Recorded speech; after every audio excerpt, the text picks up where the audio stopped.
Hello बच्चों, आज आप लोग जितने भी लोग मेरे चैनल को देख रहे हैं सब्सक्राइब कीजिएगा, जिससे आपको पता चले कि कौन सा वीडियो मैं कब डाल रहा हूँ। इसकी आपको स्पष्ट रूप से इसकी जानकारी आपको तुरंत मिल जाएगी।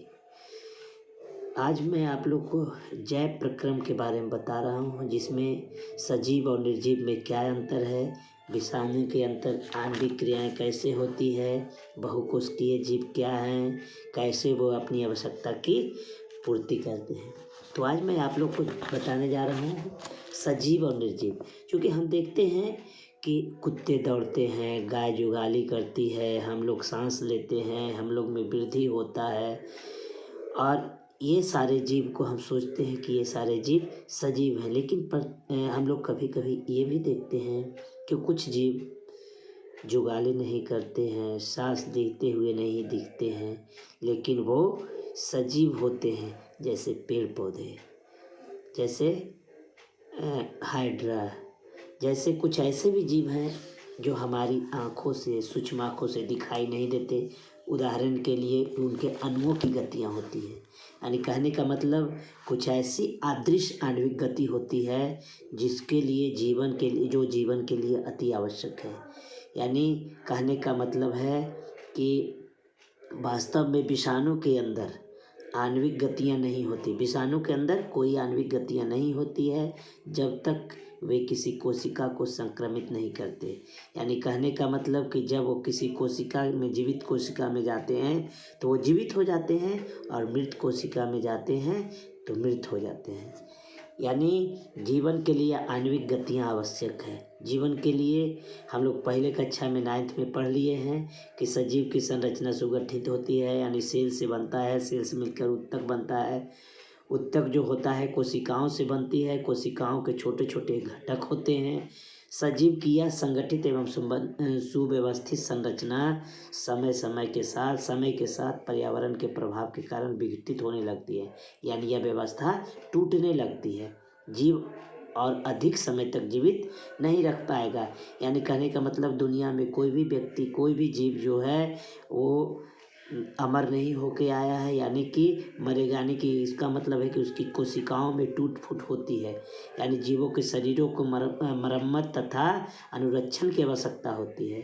काहे कि ये सभी संरचनाएं अणुओं की बनी होती है। यानी अणुओं को लगातार गतिशील बनाए रखना चाहिए। यानी कि अगर अणु लगातार गतिशील रहेगा तो सारी क्रियाएं क्या होगी। अब अगला आपको बताने जा रहे हैं जैव प्रक्रम क्या है। जैव प्रक्रम यानी जीवों के लिए कोई भी अनुरक्षण कार्य जो है निरंतर होना चाहिए।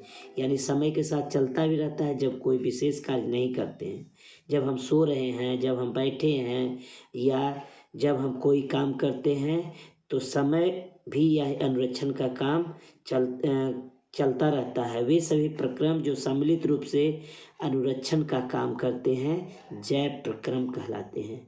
यानी कि क्योंकि क्योंकि क्षति तथा टूट फूट को रोकने के लिए अनुरक्षण प्रक्रम की आवश्यकता होती है। इसके लिए हमें ऊर्जा की आवश्यकता होती है। ऊर्जा हमसे किससे मिलता है? ऊर्जा हमें भोजन से मिलता है। यानी शरीर के भोजन से हमें ऊर्जा मिलता है, और शरीर के अंदर जो ऊर्जा लेने का प्रक्रम है उसको पोषण कहते हैं। उसी को हम क्या कहते हैं? पोषण कहते हैं। जिससे हमारे जीवों की, यानी जो जीवों की शारीरिक वृद्धि होती है, और इसके लिए उसे बाहर से अतिरिक्त कच्ची सामग्री की आवश्यकता होती है। यानी कहने का मतलब कौन कौन सामग्री के हमारी ऊर्जा की आवश्यकता की पूर्ति के लिए जीव विभिन्न तरह की कच्ची सामग्री का उपयोग करते हैं। जैसे पर्यावरण से, वायुमंडल से ऑक्सीजन लेता है, उसी तरह से पृथ्वी से जल लेता है, उसी तरह से सूर्य का प्रकाश लेता है। अब हम लोग आ जाए कुछ ऐसे चीज जैसे श्वसन, उपचयन और अपचयन जो अभिक्रियाएं हैं, अणुओं के लिए कुछ सामान्य सी अभिव्यक्तियां हैं। इसके लिए बहुत से जीव शरीर के बाहरी स्रोत से ऑक्सीजन प्रयुक्त करते हैं। शरीर के बाहर से ऑक्सीजन को ग्रहण करना तथा कोशिकाओं की आवश्यकता के अनुसार खाद्य स्रोत के विघटन में इसका उपयोग करना ही श्वसन कहलाता है। अब आपका एक क्वेश्चन आ गया कि हमारे जैसे बहुकोशिकीय जीवों में एक क्वेश्चन है, जो क्वेश्चन कभी कभी पूछा भी जाता है कि हमारे जैसे बहुकोशिकीय जीवों में ऑक्सीजन की आवश्यकता पूरी करने में विसरण क्यों अपर्याप्त है। क्वेश्चन एक बार और सुन लीजिएगा, हमारे जैसे बहुकोशिकीय जीवों में ऑक्सीजन की आवश्यकता पूरी करने में विसरण क्यों अपर्याप्त है। क्योंकि हम जानते हैं कि एक कोशिका जीवों को पूरी सतह पर्यावरण के संपर्क में रहती है। इन्हें भोजन ग्रहण करने एवं गैसों का आदान प्रदान करने के लिए, व्यर्थ पदार्थों के निष्कासन के लिए विशेष अंग की आवश्यकता होती है। जैसे हम लोग निष्कासन के लिए मल द्वार का या एनस का उपयोग होता है, लेकिन व्यर्थ पदार्थों के निष्कासन में विशेष अंग की आवश्यकता नहीं होती, परंतु बहुकोशिकीय जीव में सभी कोशिकाएं अपने आसपास के पर्यावरण के संपर्क में नहीं रह सकता है। यानी कहने का मतलब साधारण विसरण बहुकोशिकीय जीवों में ऑक्सीजन की आवश्यकता की पूर्ति नहीं कर सकता है, जब तक कि कोई असाधारण जीव ना हो।